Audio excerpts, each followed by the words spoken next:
Amados irmãos e irmãs do Centro Espírita Lar Maria Cecília, com muita alegria, voltamos ao seu lar com a nossa prece, o nosso culto, rogando a Jesus que nos abençoe nesta noite. Todos nós reunidos nesse instante, possamos, com o nosso vasilhame de água, para que no final nós possamos pedir a bênção do nosso Senhor Jesus Cristo, trazendo para nós o remédio que todos precisamos. Então, prezados amigos, a nossa querida mentora espiritual Maria Dolores, através da mediunidade de Chico Xavier, traz para nós retratos do caminho. Escuta, alma querida, se a provação te alcança e te amarfanha a vida, não te des a revolta, nem percas a esperança, embora tolerando luta permanente, seja ela qual for, segue o dever e se desdobre à frente, sem maldizer a própria dor. Deus modifica o sofrimento aceito em grandeza, progresso, alegria, proveito. Está no livro Coração e Vida, psicografado por Chico Xavier. Vamos então, elevando o nosso pensamento a agradecer este momento de vibração positiva, de luz, que todos nós possamos nesta noite sintonizar com a mensagem que vai ser trazida pelo nosso companheiro Elvésio Costa de Oliveira. Ele é advogado e vai falar para nós a respeito da mensagem que está no capítulo 24 do Evangelho segundo o Espiritismo, quando fala Jesus que os sãos não têm necessidade de médico. Vamos, então, passar a palavra ao nosso companheiro para que ele nos brinde com a sua palavra e nos faça refletir mais uma vez a respeito do Evangelho do nosso Senhor Jesus. Muito obrigado pelo convite. Hoje iremos trabalhar o tema Os sãos não têm necessidade médica, no Evangelho segundo o Espiritismo, capítulo 24, itens 11 e 12. Assim diz o Evangelho segundo o Espiritismo: os sãos não precisam de médico. Estando Jesus sentado à mesa numa casa, para lá se dirigiam muitos publicanos e gente de má vida, que se colocaram à mesa com Jesus e seus discípulos. Tendo os fariseus visto isso, disseram aos discípulos: por que o vosso mestre come com publicanos e gente de má vida? Mas Jesus, ouvindo-lhes, disse: são os sãos que têm necessidade de médico, mas sim os enfermos. Mateus, capítulo 9, item versículo 10 e 12. Jesus dirigia, sobretudo, aos pobres e aos deserdados, pois são esses os que mais necessitam de consolação, e aos cegos humildes e de boa fé, porque eles pedem para ver, e não aos orgulhosos, que acreditam possuir toda a luz e não precisar de nada. Estas palavras, como muitas outras, encontram explicação no Espiritismo. Surpreende-se, às vezes, que a mediunidade seja concedida a pessoas indignas e, por isso mesmo, capazes de fazer o mau uso dela. Parece, disse, que uma faculdade tão preciosa devesse ser atributo exclusivo de pessoas de maior merecimento. Digamos, antes de tudo, que a mediunidade é inerente a uma condição orgânica da qual todo homem pode ser dotado, como a visão, a audição, a fala. Não há nenhuma de que o homem, com seu livre-arbítrio, não possa abusar, e se Deus não tivesse concedido a palavra, por exemplo, apenas para aqueles incapazes de dizer coisas más, haveria muito mais mudos do que falante. Deus deu ao homem as suas faculdades e os deixa livres para usá-las como quiser, mas pune sempre aqueles que delas abusam. Se o poder de comunicação com os espíritos somente fosse dado aos mais dignos, Quem ousaria pretendê-lo? Onde estaria, aliás, o limite da dignidade e da indignidade? A mediunidade é dada sem distinção, a fim de que os espíritos possam levar a luz a todos os lugares e todas as classes da sociedade, ao pobre como ao rico, para os virtuosos, fortificando-os no bem, e para os viciosos, corrigindo-os. Esses últimos não são os doentes que necessitam de médico, porque Deus, que não quer a morte do pecador, o privaria do socorro que pode tirá-lo da lama? Os bons espíritos, então, vêm em sua ajuda e os seus conselhos, que ele recebe diretamente. São de naturezas a impressioná-lo mais vivamente do que os recebeste de maneira indireta. Deus, em sua bondade, para lhe poupar a dor e lhe buscar a luz à distância, a coloca em suas mãos. Não será ele bem mais culpado se não a observar? Poderá ele desculpar-se de sua ignorância quando viu com seus próprios olhos, ouviu os seus ouvidos e pronunciou com a sua boca a sua condenação? Se ele não aproveitar a oportunidade, é punido com a perda ou a perversão de sua faculdade, de que os maus espíritos se apoderarão para obsedá-lo e enganá-lo, sem prejuízo das aflições comuns com que Deus castiga os servidores indignos e os corações endurecidos pelo orgulho e pelo egoísmo. A mediunidade não implica necessariamente as relações habituais com os espíritos superiores. É simplesmente uma aptidão para servir de instrumento mais ou menos dócil aos espíritos em geral. O bom médium não é, então, aquele que tem facilidade de comunicação, mas o que é simpático aos bons espíritos e somente eles é assistido. É nesse sentido, unicamente, que a excelência das qualidades morais é de suma importância para a mediunidade.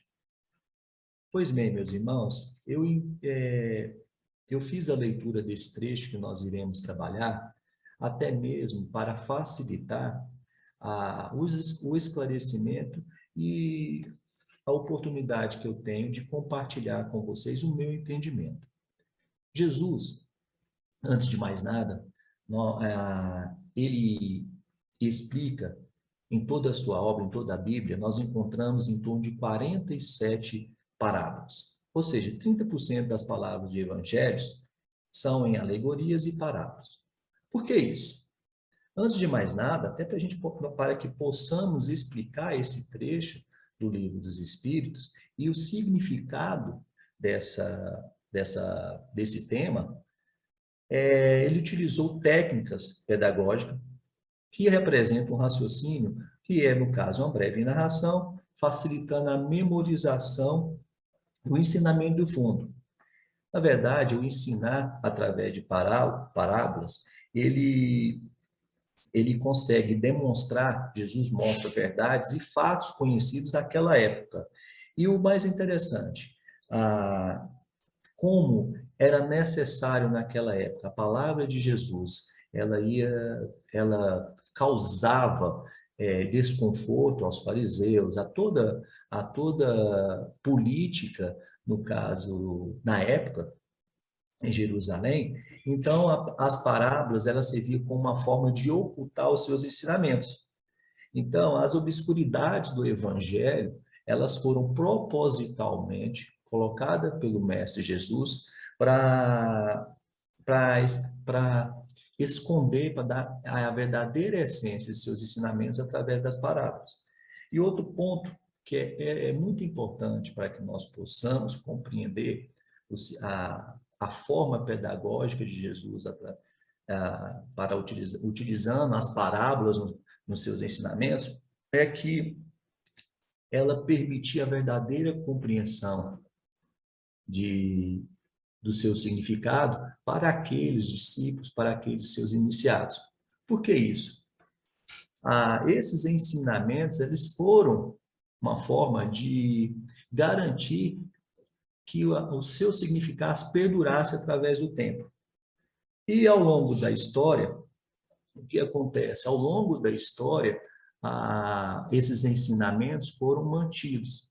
E coube ao Espiritismo e coube ao Espiritismo romper, acabar com essa escuridão, esclarecer, na verdade, esclarecer a verdade que estava ocultada através das palavras de Jesus. O Evangelho segundo o Espírito João Evangelista, lá no item 8:18, ele deixa bem claro que é chegado ao tempo de que essas verdades que estavam ocultadas, elas seriam esclarecidas. E Kardec, através de suas obras, através de sua codificação, passaria a esclarecer o verdadeiro sentido. Isso é necessário para que nós possamos compreender que é através dessa parábola, através das parábolas desse trecho do livro de Mateus, em que nós possamos compreender o que, na verdade, a verdadeira essência que estava escondida nesse trecho da Bíblia. Primeiro, é importante que quem eram os publicanos? Quando Jesus, primeiro, o verdadeiro significado dos publicanos, esse trecho do Evangelho, é de que ele não se referia apenas aos coletores de impostos. Os publicanos eram aqueles cidadãos, sejam de forma direta, no caso em Roma, ou de forma indireta ou delegada nas demais regiões que estavam sob o domínio, né, do Império Romano, eles eram responsáveis pela coleta dos tributos. E, diante disso, o tributo cobrado através de Roma dos judeus era representado como um verdadeiro pecado, vinculado à lei mosaica de que não roubarás. E a questão do tributo ocasionava uma divergência política muito séria naquela época, em que havia, inclusive, um partido que tinha esse princípio de combater essa cobrança dos tributos. Por que nós estamos dizendo isso? É necessário esclarecer de que esse trecho do Evangelho de Mateus, conforme esclarece o Evangelho segundo o Espiritismo, nós não estamos referindo apenas aos coletores de tributo naquela época. Refere-se também às prostitutas, refere-se também aos ladrões, refere-se também a todos aqueles excluídos da sociedade e que, inclusive, os próprios fariseus que o criticavam. Então, primeiramente, esse trecho do Evangelho, conforme esclarece o Evangelho segundo o Espiritismo, nós temos que interpretar de uma maneira mais ampla, seja as pessoas dignas e indignas. E de onde que vem esse ponto em que nós estamos, em que o Evangelho quer expor e quer explicar? Primeiro, é importante que a mediunidade, ela é uma faculdade. A mediunidade, a bem da verdade, ela é um sentido. Da mesma forma em que nós temos os sentidos do corpo, a visão, nós temos a fala, a audição, para que possamos compreender, para que possamos assimilar as características do mundo material, a mediunidade foi nos concedida por Deus, pela providência divina, para que possamos conhecer, para que nós possamos sentir o mundo espiritual. E a mediunidade, ela é mais um sentido, ela é inerente da condição humana. E como inerente da condição humana, como nós temos aquelas pessoas que têm o dom da fala, como nós temos aquela pessoa que tem uma audição mais apurada, como nós temos algumas pessoas que têm a gustação mais apurada, nós temos a mediunidade, em que algumas pessoas as possuem de uma forma mais preparada, e outros que estão adormecidos, numa menor quantidade. E o Espiritismo, ele vem justamente através do conhecimento, através da sua conduta moral, desenvolver e melhorar, desenvolver e educar esta faculdade. E esse é um dos pontos que esse trecho, os sãos não precisam de médico, de cuidado, de médico, porque de auxílio, justamente ele quis dizer que todos aqueles que a faculdade da mediunidade, ela é inerente a todos os seres, de todo homem, seja digno dessa faculdade e seja indigno dessa faculdade. É uma das nossas leis, das leis espirituais, da lei do causa e efeito. E a providência divina, ela nos concedeu o livre-arbítrio. E o que nós queremos dizer? De acordo com nós utilizamos essa faculdade, de acordo com nós utilizamos a mediunidade, nós sofremos também essas consequências do nosso uso. E nós vemos no dia a dia inúmeros médiuns que abusam dessa faculdade e desvirtuam desse ensinamento. Antes de mais nada, a história da humanidade nos mostra que a mediunidade não é exclusivo do espiritismo, do kardecismo. Ela vem no decorrer de toda a história. Nós vamos pegar desde o Velho Testamento, nós podemos utilizar no Novo Testamento, nós utilizamos nas religiões orientais. Então, é mais importante que nós compreendamos isso. E através de Kardec, que demorou 12 anos para codificar toda a sua doutrina, os ensinamentos não foram oferecidos pelos espíritos de forma completa. E a mediunidade, ela é uma dessas formas de que nós possamos aprender, nós possamos conhecer e nos evoluir espiritualmente. Esses ensinamentos dos espíritos superiores, da providência divina, através da mediunidade, também nos ensina. E isso significa que, da forma como que se usa, como eu disse anteriormente, nós sofremos as consequências. E o Evangelho, segundo o Espiritismo, ele deixa uma coisa de que ele esclarece justamente de que a mediunidade serve para nós penetrarmos no mundo invisível. No Livro dos Médiuns, ele é claro ao esclarecer que essa faculdade é inerente ao homem, não é um privilégio exclusivo, e essa faculdade, ela traz efeitos patentes. Lá no Livro dos Médiuns, no item 159, ele esclarece muito bem as consequências da humanidade. Vou pedir para que nós possamos ler esse texto rapidinho. Todo Livro dos Médiuns, item 159. Todo aquele que sente, num grau qualquer, a influência dos espíritos, é, por esse fato, médium. Ou seja, todos. Essa faculdade é inerente ao homem.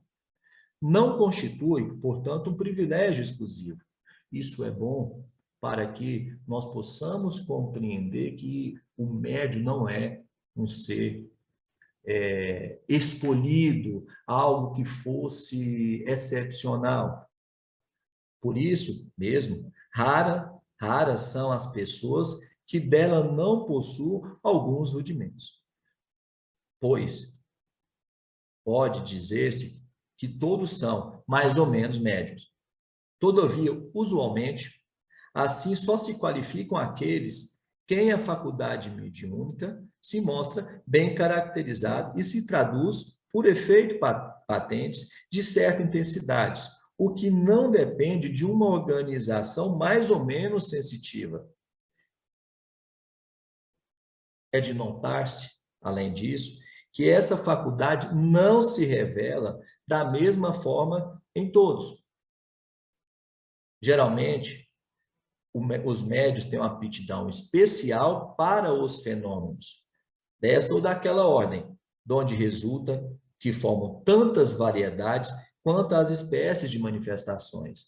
A mediunidade, ela é vinculada com os efeitos dos fenômenos que ela produz no nosso mundo material. Por isso que o próprio Livro dos Espíritos, ele explica os médios de efeito físico, os sensitivos ou impressionáveis, os audientes, os videntes, os curadores, os escreventes ou psicográficos. Então, da mesma forma, como eu disse anteriormente, nós temos aquelas pessoas que possuem sentido material, o dom da fala, tem uma facilidade de falar, aquelas pessoas que têm uma visão mais aguçada, aquelas pessoas que possuem um paladar mais aguçado, ou seja, esses sentidos utilizados para que nós possamos assimilar o mundo material, da mesma forma, Deus concedeu ao homem uma variedade de faculdades. E esse é o ponto que nós tratamos, quando nós falamos da mediunidade, que é o que quis de verdade esclarecer esse trecho do Evangelho segundo o Espiritismo, de que os sãos não têm necessidade de médico, serve justamente para que nós possamos compreender que essa faculdade, ela serve para todas as pessoas. E a mediunidade serve como um dos pontos para que nós possamos evoluir, crescer. E da mesma forma que o Evangelho, segundo o Espírito, a doutrina de Kardec esclarece, a má utilização ou a não utilização dessas faculdades acaba atrasando a nossa evolução. Concluindo, portanto, conforme o texto do capítulo 24, nesses itens 11 e 24 e 12 do Evangelho segundo o Espiritismo, nós podemos concluir os seguintes pontos. 1. A mediunidade é uma faculdade que nos permite comunicar com o mundo espiritual. 2. Ela é inerente aos dignos e aos indignos. Ela permite com que os publicanos, aquelas pessoas que estão doentes, aquelas pessoas excluídas da sociedade, também a utilize para o seu crescimento. 3. A mediunidade, além da faculdade, além de ser inerente a todo homem, ela também é um instrumento, além de comunicar com o mundo espiritual, ela é um instrumento, uma faculdade que nos permite a evoluir, a crescer. E da mesma forma, 4, o mau uso dessa faculdade, da mediunidade, ela traz consequências que possam retardar o nosso crescimento. Em síntese, é isso que nós possamos concluir, o que o Evangelho segundo o Espiritismo diz em relação ao trecho de Mateus capítulo 9, inciso 2. Ou seja, de que todos, sem exceção, possuem essa faculdade. E todos, sem exceção, é digno da palavra do Cristo. Espero poder esclarecido cada um de vocês, deixar claro o meu agradecimento pela oportunidade de poder contribuir com os ensinamentos do Evangelho segundo o Espiritismo. Estou à disposição e quaisquer dúvidas, basta nos procurar que a gente vai esclarecer. Ok? Muito obrigado, que Deus os proteja. Assim, prezados amigos, considerando as palavras do nosso orador de hoje, quando os sãos é que não têm necessidade de médico, é Jesus dizendo para nós, mais uma vez, se estivéssemos tristes, acabrunhados, com os fardos pesados, nós fôssemos a Ele, que Ele aliviaria. Então, é com este pensamento que nós agradecemos a sua presença, a sua assistência nesta noite, rogando a Ele que continue nos dando a paz. Que as águas que aqui estão nas nossas mesas possam ser abençoadas com o remédio divino, curando a tristeza, curando a desarmonia entre nós, abrindo o nosso coração para a saúde, para a alegria e para a paz.